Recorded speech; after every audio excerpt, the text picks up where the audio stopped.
We are engaged in the world, but we're going to be engaged in a world that makes sense and that's smart. U.S. Secretary of State Marco Rubio on Tuesday insisted that the Trump administration was not withdrawing from the world.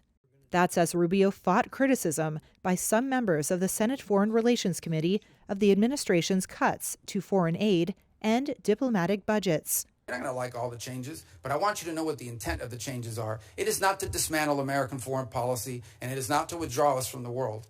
Because I just hit 18 countries in 18 weeks. That doesn't sound like much of a withdrawal.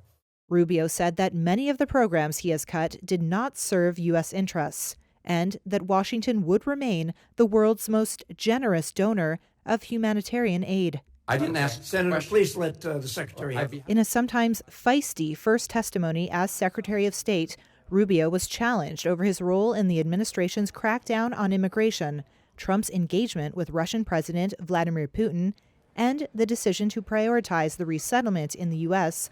of white South Africans versus refugees from elsewhere.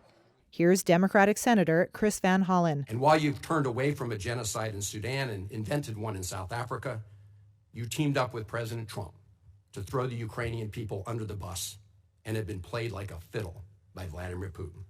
And I have to tell you directly and personally that I regret voting for you for Secretary of State. Well, first of all, your regret for voting for me confirms I'm doing a good job, based on what I know. Well, that's just a flippant statement, Mr. Secretary. Can I respond, Mr. Chairman?